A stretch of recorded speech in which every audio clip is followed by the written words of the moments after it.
Assalamualaikum warahmatullahi wabarakatuh. Saya Nadia Ifat, saya di sini sebagai moderator dari kelompok 4 akan mempresentasikan tentang komunikasi melalui laporan dengan mata kuliah komunikasi bisnis dengan dosen pengampu Ibu Ruci Alizanda, SE MSA AKCA. Anggota kelompok 4 terdiri dari 11 orang. Yang pertama yaitu Syafaatul Hasanah, Safira Nurfadila, Putri Ayu Asari, Poni Revina, Lailatul Maghfirah, Iftika Sofia, Isati Samira, dan saya sendiri Nadia Ifat dan juga Kirby Ibrahim. Saya Nadia Ifat, NIM 18 2010 301 56. Yang pertama, kita akan membahas tentang pengertian laporan bisnis. Menurut A. Murphy dan Herbert W.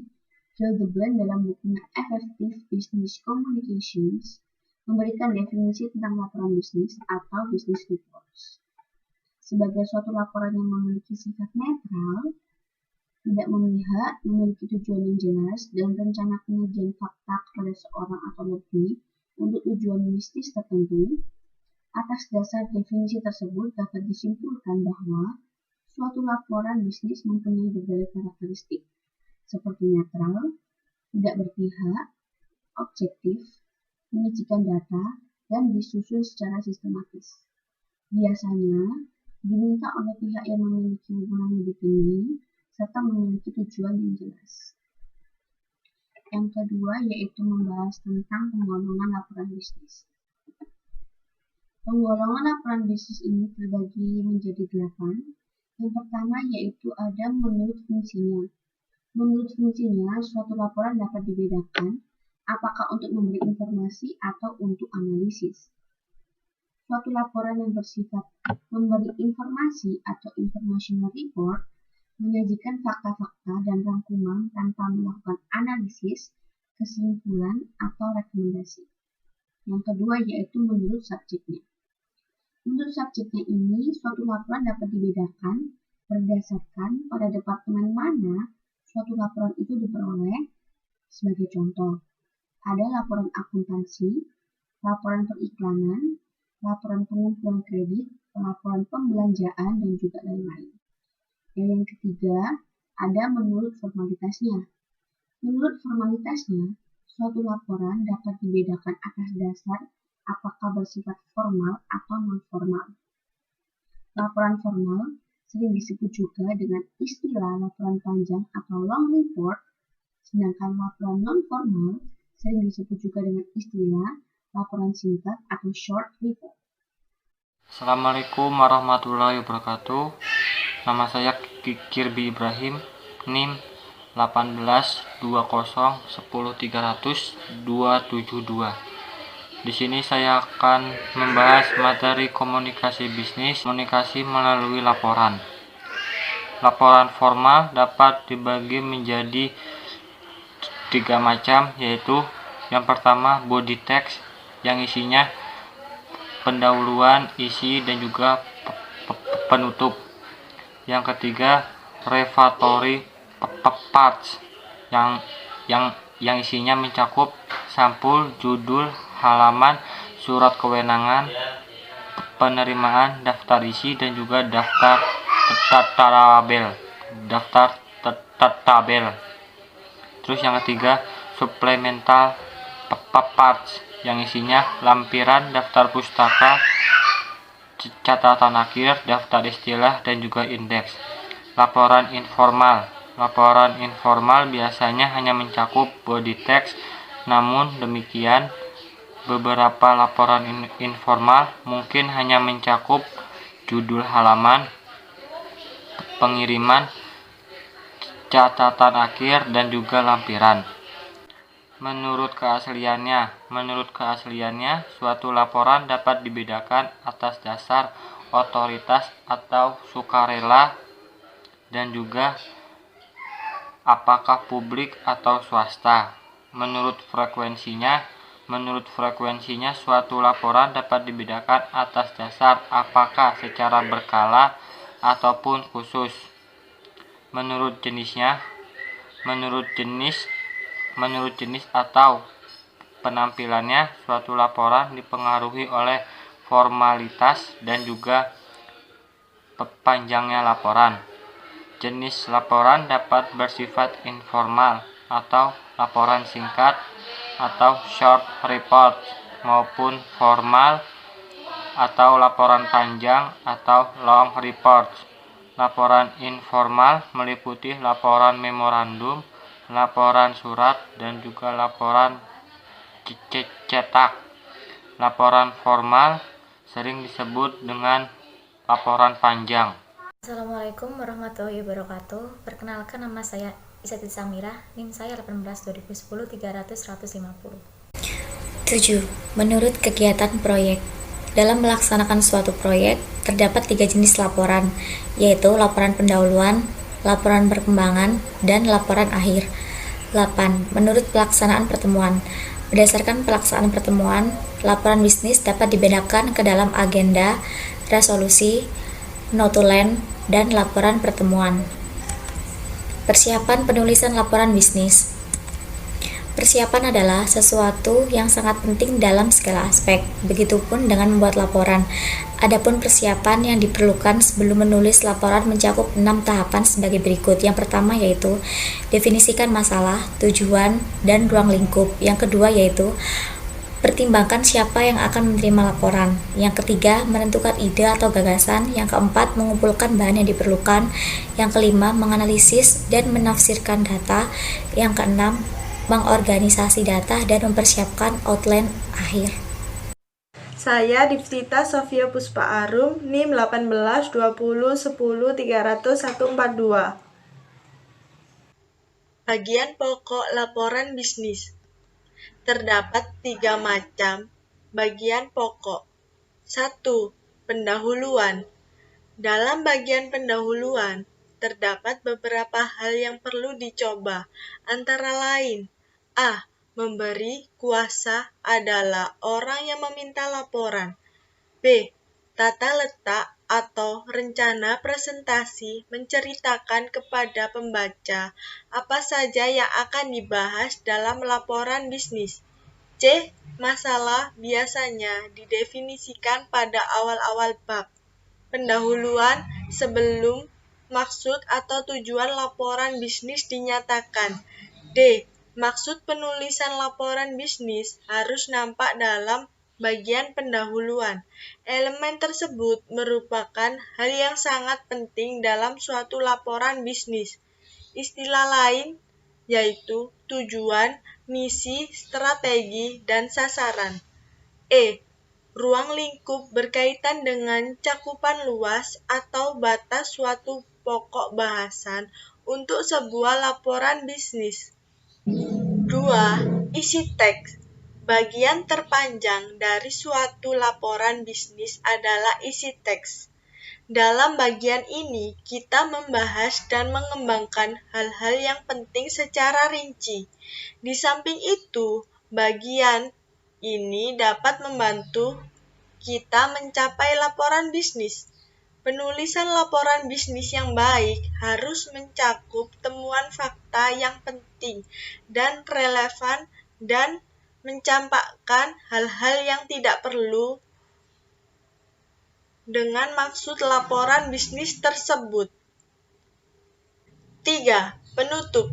Bagian penutup berfungsi secara keseluruhan merangkum laporan secara menyeluruh atau memberi saran. Pengambilan kesimpulan harus didasarkan pada isi teksnya dan tidak memasukkan bahan-bahan yang baru yang sama sekali belum dibahas dalam bagian pembahasan. Organisasi tubuh laporan bisnis. A. Cara menyusun tubuh laporan bisnis. Yang pertama, cara deduktif. Kata deduktif berarti menggambarkan laporan dari belakang ke depan atau menjelaskan ide pokok atau rekomendasi terlebih dahulu sebelum hal-hal yang rinci dijelaskan. Kedua, cara induktif. Cara induktif berbeda cara penyajiannya dengan cara deduktif. Dengan cara induktif, kita dapat menjelaskan fakta-fakta yang ada sebelum ide-ide pokok, kesimpulan, atau rekomendasi dikemukakan. Perkenalkan, nama saya Lailatul Mafiro, NIM 182010030136. B. Cara menyusun teks laporan bisnis. 1. Membuat topik-topik atau kriteria. 2. Menyusun urutan suatu peristiwa atau kejadian-kejadian. 3. Mendeskripsikan lokasi atau tempat. 4. Menjelaskan suatu proses atau prosedur. 5. Menyusun urutan tingkat pentingnya secara alfabet. 6. Menyusun urutan tingkat formalitas. 7. Menyusun sumber-sumber yang digunakan. 8. Pemecah masalah. C. Metode outline. Outline merupakan alat yang paling penting dan hemat waktu. Outline akan menjadi penuntun dalam menyusun laporan. Dalam suatu laporan panjang, laporan formal, outline juga akan menjadi daftar isi laporan. Sebelum menulis laporan, outline membantu untuk melihat hubungan antara topik, membandingkan proporsi dan judul, mengecek keterkaitan keseluruhan di dalam suatu susunan yang logis, dan menghilangkan tumpang tindih overlapping. Perkenalkan, nama saya Foni Revina, NIM 1820103135. Nah, di sini saya akan menjelaskan tentang kegunaan penulisan laporan bisnis. Kegunaan penulisan laporan bisnis yang pertama, untuk memonitor dan mengendalikan operasional perusahaan. Yang kedua, untuk memenuhi persyaratan hukum dan peraturan-peraturan yang berlaku bagi perusahaan. Yang ketiga, untuk memperoleh sumber pendanaan atau membuka bisnis baru. Yang keempat, untuk menganalisis informasi dan memberikan bimbingan bagi pengambilan keputusan atas isu-isu tertentu. Misalnya laporan penelitian atau riset, laporan troubleshooting, dan laporan justifikasi. Dan yang terakhir, yaitu untuk mendokumentasikan prestasi kerja yang diperlukan baik keperluan internal maupun eksternal. Perkenalkan, nama saya Putri Ayu Asari, NIM 1820103126. Di sini saya akan melanjutkan materi selanjutnya, yaitu tentang penulisan laporan singkat. Penulisan laporan singkat. A. Karakteristik laporan singkat. Kebanyakan laporan singkat hanya mencakup materi pendukung yang relatif sedikit bagi pencapaian komunikasi yang efektif. Laporan singkat itu sendiri dapat berbentuk memo ataupun surat yang terdiri atas 1 atau 2 halaman. Secara umum, laporan singkat dalam dunia bisnis jarang dilengkapi dengan preliminary parts, atau seperti lembar halaman judul, surat pengantar, daftar isi, dan rangkuman atau abstrak, karena hanya terdiri atas 1 atau 2 halaman saja. B. Membuat laporan bisnis yang baik. Laporan bisnis yang dibuat oleh suatu organisasi sangat diperlukan untuk berkomunikasi baik dengan pihak intern maupun ekstern organisasi. Beberapa laporan diperlukan sebagai dokumentasi yang bersifat permanen atau tetap, sementara yang lainnya diperlukan untuk memecahkan masalah atau sekedar menjawab suatu pertanyaan. Tujuan mengembangkan suatu laporan adalah membuat informasi sejelas mungkin. Katakan kepada para pembaca apa yang perlu mereka ketahui, tidak lebih dan tidak kurang, dan sajikan suatu informasi yang dapat memenuhi kebutuhan atau keinginan mereka. Ada 3 hal yang harus ada dalam suatu laporan bisnis. Yang pertama, yaitu akurat. Hal pertama yang harus diperhatikan oleh seorang penulis laporan bisnis adalah bagaimana mengatakan suatu kebenaran. Informasi yang tidak mengandung kebenaran, tidak akurat atau tidak lengkap akan berakibat pada kemunduran, kemerosotan, atau bahkan semakin memudarnya reputasi suatu organisasi di hadapan masyarakat pada umumnya. Yang kedua yaitu keputusan yang baik. Laporan bisnis dibuat tidak hanya untuk kepentingan pihak intern saja, tetapi juga pihak ekstern organisasi.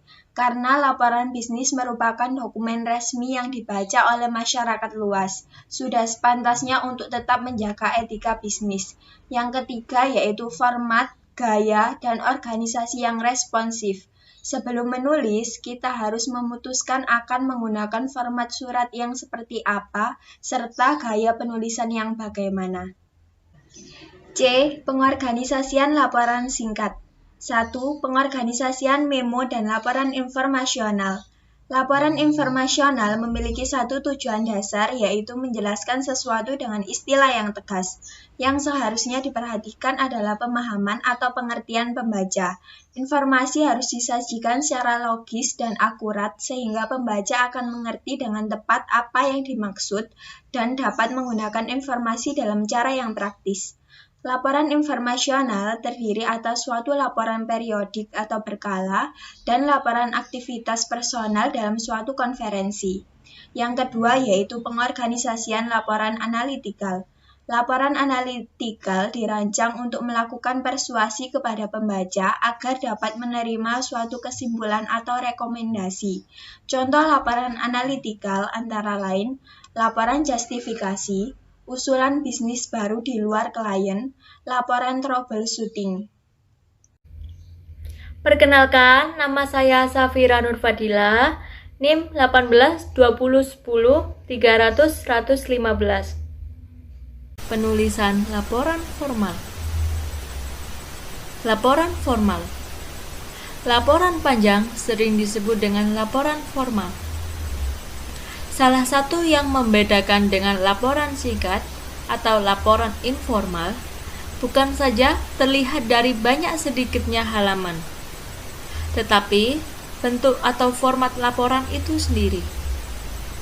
Secara umum, jumlah halaman laporan formal lebih banyak daripada jumlah halaman laporan singkat. Oleh karena itu, perencanaan dalam menyusun sesuatu laporan formal sangat penting. A. Mendefinisikan masalah. Dalam menulis suatu laporan, baik itu laporan informasional atau laporan analitikal, tahap pertama adalah mendefinisikan masalah. Kita harus memutuskan informasi apa yang diperlukan untuk menyelesaikan suatu laporan. Sebagai contoh, kita akan melakukan penelitian tentang peredaran obat-obatan terlarang. Dalam hal ini, kita perlu menggali berbagai pertanyaan yang berkaitan dengan peredaran obat-obatan terlarang. Jawaban atas pertanyaan tersebut akan membantu kita dalam melakukan investigasi terhadap isi laporan yang akan dibuat. B. Kerangka untuk analisis. Setelah mendefinisikan masalah dan menentukan tujuan penelitian, selanjutnya sudah dapat memulai melakukan suatu penelitian. Untuk mengorganisasikan suatu penelitian, perlu dilakukan mengelompokkan masalah ke dalam serangkaian khusus atau yang lebih sering disebut dengan factoring. Yang pertama, mengembangkan struktur yang logis. Kita harus dapat mengembangkan struktur penelitian yang logis dan mudah dipahami sesuai dengan subjek penelitiannya. Mulailah dengan melihat tujuan penelitian secara akan menyeluruh untuk menentukan apakah akan menggunakan kerangka informasional, analitikal, atau gabungan keduanya. Yang kedua, aturan pembagian. Membagi sesuatu secara fisik adalah relatif mudah dibandingkan dengan membagi sesuatu yang tak nampak secara fisik. Yang ketiga, menyusun kerangka pembuka. Secara umum, ada dua sistem pembuka kerangka, yaitu sistem alfanumeris dan sistem desimal. Kedua-duanya dapat diterima, tetapi Beberapa perusahaan lebih senang menggunakan salah satu sistem yang lebih disukainya. Assalamualaikum warahmatullahi wabarakatuh. Perkenalkan, nama saya Syafaatul Hasanah, NIM 18 2010 300 112. C. Menyusun rencana kerja. Setelah kita mendefinisikan masalah dan membuat kerangka, selanjutnya kita perlu menetapkan suatu rencana kerja yang didasarkan pada kerangka pembuka atau pendahuluan. Jika kita melakukan studi formal, rencana kerja akan lebih rinci karena hal itu akan memberikan petunjuk prestasi atas sejumlah tugas pekerjaan yang telah dilakukan. Lebih lanjut, sebuah proposal atau usulan memerlukan rencana kerja secara rinci sebagai dasar kontrak jika usulan diterima. D. Melakukan penelitian. Nilai laporan tergantung pada kualitas suatu informasi. Pada saat kita mengumpulkan informasi, perhatian kita untuk pertama kali adalah bagaimana mengorganisasi informasi yang kita peroleh. Apabila kita melakukan penelitian secara berkelompok, kita harus dapat melakukan koordinasi dengan anggota lainnya. Sumber primer akan memberikan informasi atau data yang dikumpulkan dari sumber-sumber asli atau tangan pertama untuk tujuan tertentu. Apabila informasi yang kita perlukan tidak tersedia dari sumber-sumber sekunder, kita harus mengumpulkan dan menafsirkan data dengan melakukan penelitian primer. Kita harus melakukan penelitian secara langsung ke dalam dunia nyata. Ada 4 cara untuk mengumpulkan data primer, yaitu yang pertama memeriksa dokumen-dokumen, observasi, survei, dan melakukan eksperimen. Sumber sekunder akan memberikan data yang telah dikumpulkan oleh pihak lain untuk tujuan tertentu. Data sekunder tersebut berasal dari laporan tangan kedua. Meskipun penelitiannya kebanyakan menggunakan sumber-sumber primer, pertama kali kita harus menelaah informasi yang berasal dari sumber sekunder. Ada beberapa alasan yang melatar belakangi mengapa orang menggunakan sumber sekunder, yaitu melalui jasa online atau jaringan internet. Yang pertama ialah hemat waktu, ketelitian, relevansi, dan yang terakhir ialah efektivitas biaya. Dan yang terakhir, E. Analisis data. Setelah melakukan penelitian dan memperoleh data yang diinginkan, selanjutnya kita perlu melakukan analisis terhadap hasil temuan tersebut. Proses analisis pada dasarnya merupakan suatu pencarian hubungan di antara fakta-fakta yang telah ditemukan. Yang pertama, ada perhitungan statistik.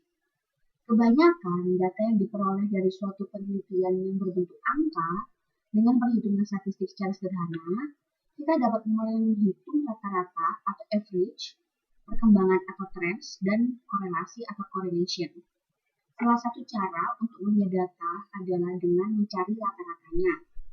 Dalam hal ini, rata-rata dapat dibedakan menjadi 3, yaitu ada mean, median, dan juga mode.